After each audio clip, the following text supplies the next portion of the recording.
घटना घडलेली आहे. बस धावती होती की बस स्टँडमध्येच बस उभी होती? हा सगळ्या घटना नक्की कशी घडली? ॲक्च्युली ही जी मुलगी आहे ही पुण्यामध्ये कामाला आहे ती, आणि ती इथून फलटणला तिच्या गावी चाललेली होती. सकाळी 5:30 पावणे 6च्या दरम्यानची ही गोष्ट आहे. ती स्वारगेट बस स्टँडमध्ये बससाठी थांबलेली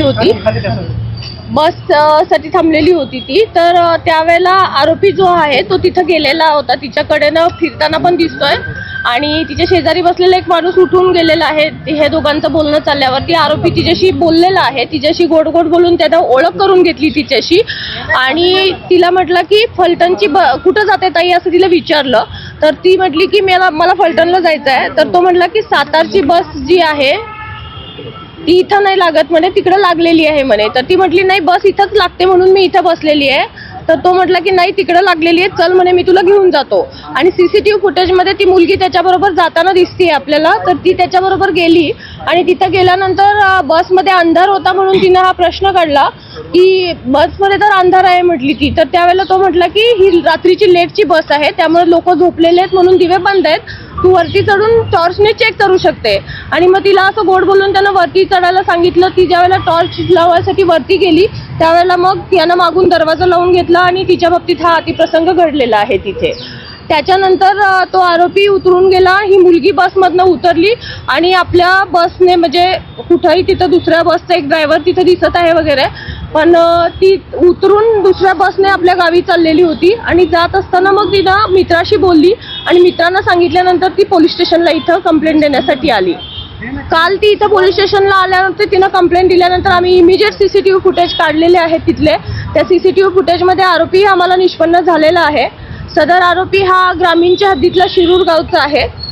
याच्यावरती पूर्वी 392 सारखे शिरूर शिक्रापूरला गुन्हे दाखल आहेत, आणि आरोपीची हे झालेलं आहे, निष्पन्न झालेलं आहे ह्याच्यातला. या आरोपीला शोधायला कालपासून जवळपास आमच्या 8 टीम काम करत आहेत. क्राईमच्या टीम आहेत, झोनच्या टीम आहेत, आणि जवळपासच्या भागामध्ये सगळीकडे त्याचा शोध घेतला जात आहे. डॉग स्क्वॉड पण रात्री नेलेला होता, तिथल्या शेतांमध्ये वगैरे कुठं लपून बसला असेल तर त्या दृष्टीने आमचा सर्च सगळा कालपासूनच चालू आहे. या संदर्भात बस ज्या सांगोला डेपोची त्याचे चालक वाहक कुठे होते? बस लॉक केलेली नव्हती का? आगार प्रमुखांशी तुमचं काही बोलणं झालंय का? ज्यांच्या प्रॉपर्टीत ही घटना घडली आहे त्या लोकांना एसटीच्या कुणालाच काही माहिती नाही असं काही घडलंय त्यांच्याकडे? नाही, असं माहीत नसायचा प्रश्न नाहीये तिथं, परंतु आमच्याकडे कंप्लेंट आल्यानंतर आम्ही त्याच्यावरती कारवाई चालू केलेली आहे. तिथं रात्री सुरक्षा रक्षक नसतात का? पॉईंट आहे आपला पोलिसांचा. त्या सीसीटीव्हीचा आउटपुट आपल्या स्वारगेट पोलीस ठाण्यामध्ये बरोबर मध्ये बस पार्क केलेली ती स्वारगेट एसटी स्टँडच्या.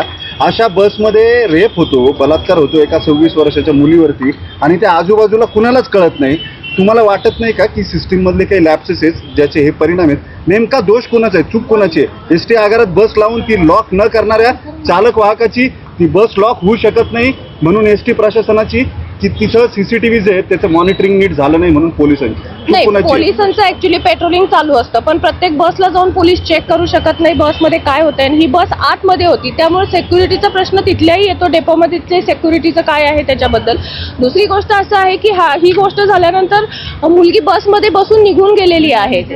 तर तिनं थोडा जर आरडाओरडा तिथं केला असता तर इमिजिएट लोकांनी बऱ्यापैकी मदत केली असती. सीसीटीव्ही फुटेजमध्ये आपल्याला दिसतंय तो आरोपी खाली उतरतोय, त्याच्या 2 मिनिटात मुलगी लगेच खाली उतरते, पण असा कुठला प्रकार तिथं झालेला आढळून आलेला नाहीये.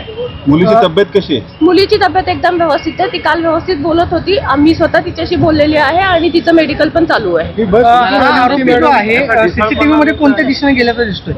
तपास नक्की कोणत्या दिशेने, म्हणजे मुलगी तर फलटणला गेलेली आहे, मात्र आरोपी स्वारगेट मधून बाहेर पडल्यानंतर कोणत्या दिशेने गेला?